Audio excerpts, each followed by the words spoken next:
Hello and welcome back to the KCC channel. I'm Rob and I hope you're having a wonderful day today. Today we're jumping into some Tales from the Squad Car. Our first story today comes to us from Executive Dysfunction. Hail Satan, Reverend Mother, a tale of juvenile delinquency, Catholic physical abuse, feigning insanity, and involuntary mental health detention. Funny with a good outcome. Let's jump right in.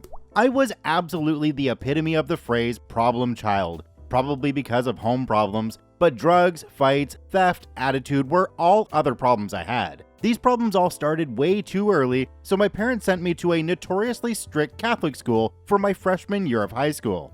If abusive corporal punishment in schools is something you're sensitive to, I would advise you to stop reading here. You may be saying, hey, OP, you must be ancient since you were in high school in the 80s. Nope, this didn't take place in the 80s, this took place in 2004. Surprising side note, aside from New York and Iowa, corporal punishment in private schools is legal in every other US state. Aside from that, this was a particularly old school, strict school, and this is some serious abuse that escalated beyond traditional corporal punishment. Anyway, it's January, snow is on the ground. I was coming back from, quite unsurprisingly, being suspended. As we pulled into the school parking lot, we hit some ice and went half into a gully. As I was such a problem child, I had a nun loosely assigned to me to keep track of my BS. She was Sister Kathleen. Sister Kathleen was actually pretty good to me. I was definitely not good with her. I had to be escorted into the building every day. Usually, Sister Kathleen would be waiting on the back steps for my parents' car to pull up. She saw the car slide off, so she walked across the parking lot, winter coat, habit, and winter boots, to come get me.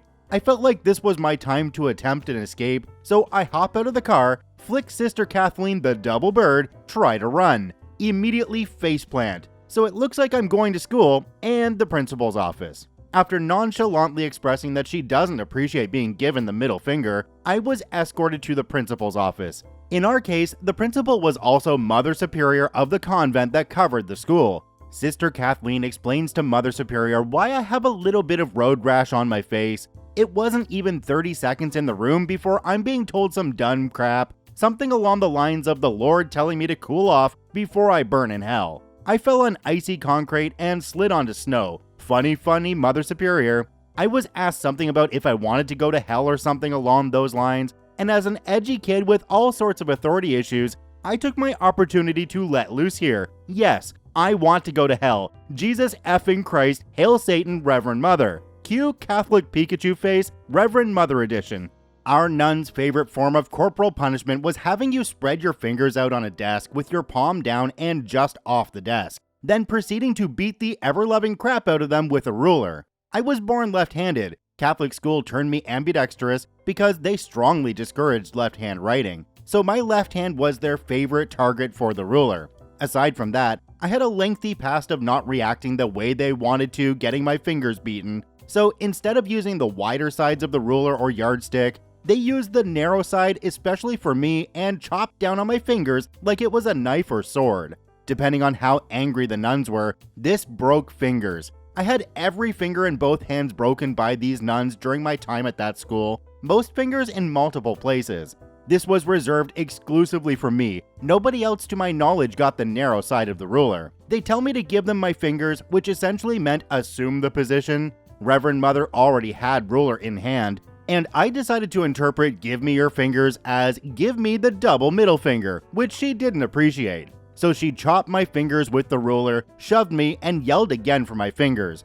I was over 6 feet tall as a 14-year-old, and Reverend Mother was only about 5'5" on a good day. She decides the ruler isn't enough leverage for how serious my behavior was, so gets the yardstick, wraps plastic bags around the end of it to give herself a handle, has me spread out my fingers on the desk, grabs my hair for leverage, not a normal part of the procedure, and just starts chopping down to Chinatown on my fingers. Whack, whack, whack. Hail Satan, Reverend Mother. That was a mistake. Now she's doing it harder than she's ever done it before. Whack, whack. Hail Satan, my Reverend Mother. Still gripping my hair, she drops the ruler and just starts open hand slapping me in the face. That happened twice before I pushed her across the room, threw a chair at her, pulled down her bookshelf, and walked out of the building, with Sister Kathleen in hot pursuit for the first 200 feet or so. I was 14 years old with significant mental health issues, as will likely be a common theme in my stories. I didn't really think what the outcome would be. I'm running the hell down lengthwise across the soccer field into the neighborhood adjacent to the school. I run pretty fast, and I wasn't even across the soccer field before I hear sirens coming. I'm into this neighborhood, can hear cops coming code into the neighborhood.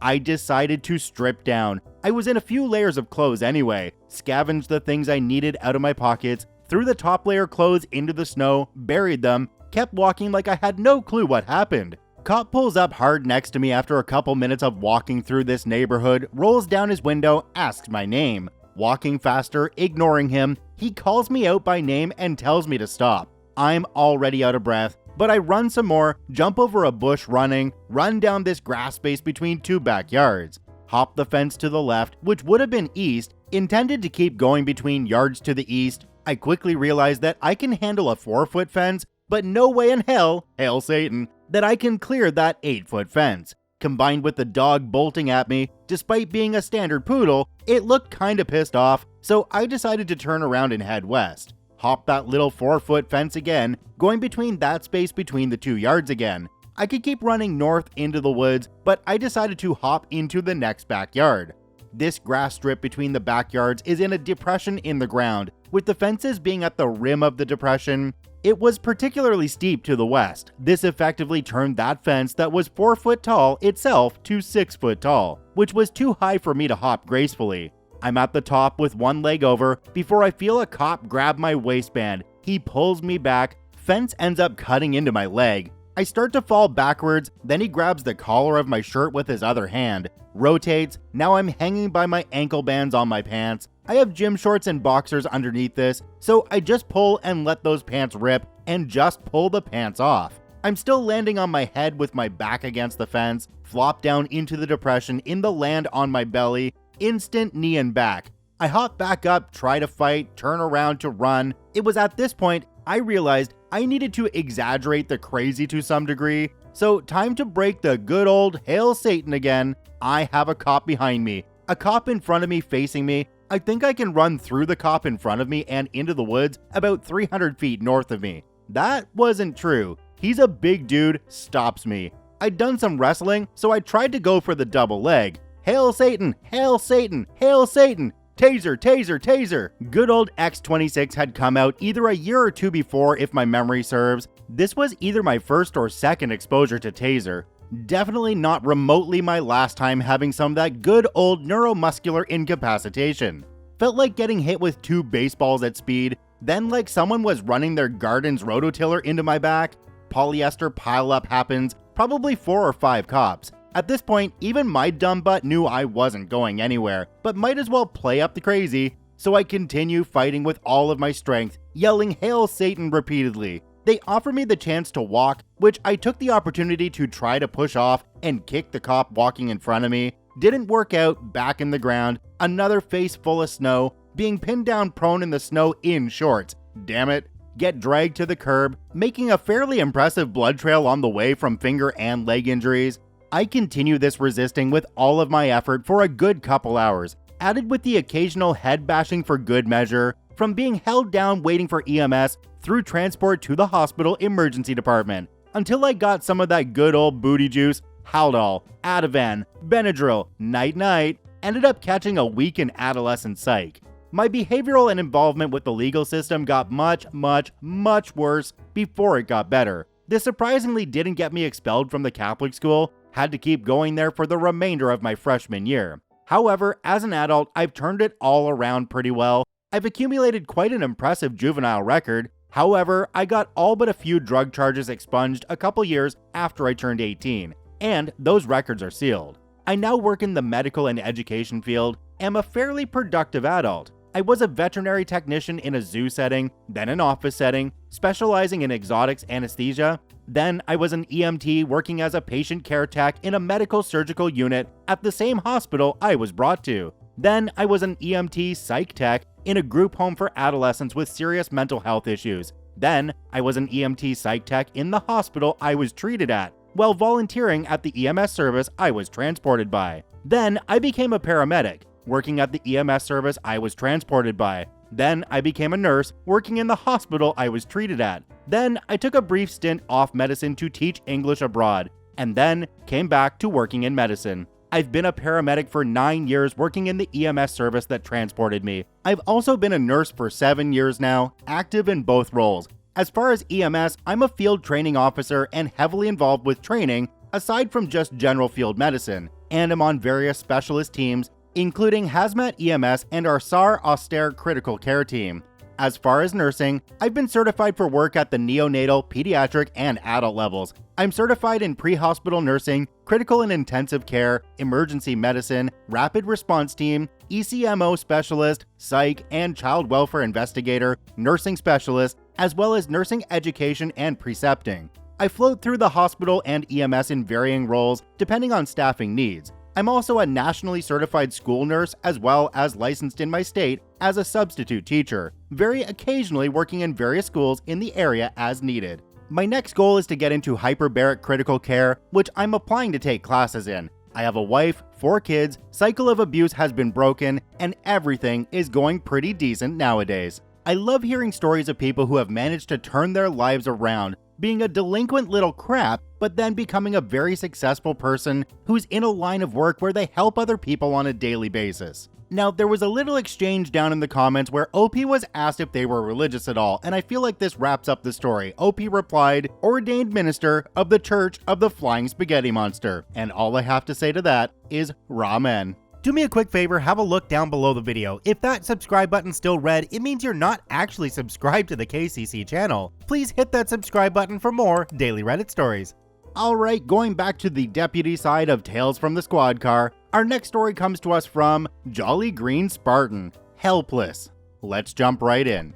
I don't 100% agree with McNulty, but it's true. A street cop working his beat at the actual point of friction has an enormous amount of power. But cops are frequently tasked with solving problems outside of the world of criminal law, our actual area of expertise. Squad such and such, be en route with animal control. Caller states that 3 dogs came up to her and killed her dog while she was walking in her neighborhood. My FTO is driving and starts heading towards the address. The sheriff's office that I work for runs the animal control unit, but they're unsworn and can't carry pew-pews on duty. So a patrol unit will be dispatched if there's a possible safety issue. A second call comes in. Squad such and such, second caller states that she was bitten by one of the dogs and had to jump into the bed of a pickup truck to get away. States dogs are very aggressive, ambulance refused. I confer with my FTO, we are in agreement. If we arrive and see a dog attacking a person, we're gonna smoke it if we get a clear shot. If the attack is limited to a dog, we'll contain the carnage as much as possible until animal control arrives.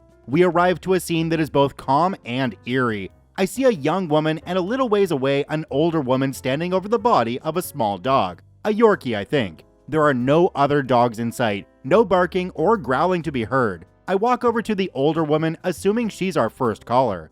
As I reach her, I look down and see that the little dog is still alive. He's on all fours, belly down. When I got out of the car, I thought the little guy was wearing a leash. On closer inspection, I see that it's actually his intestines. The poor thing has been torn nearly in half, but he's still alive. He looks like one of those prey animals on a nature documentary that's gotten away from the predator but is mortally wounded. He's just trying to keep the machinery going for a little bit longer. His eyes are fixed in a million-mile stare. There's blood and bloody paw prints all over the street, along with chunks of skin and fur. I speak to the woman, then a witness in the nearby pickup. As I do, I start to hear a faint buzzing in my ears, an early warning that I'm about to pass out. I like animals, but there's nothing I can do for this pup. I don't have a blanket or towel to cover him with. His owner has already said she's going to euthanize him. I'm helpless. All I can do is just stand there and watch the little guy die. I excuse myself, walk behind the squad car where no one can see me,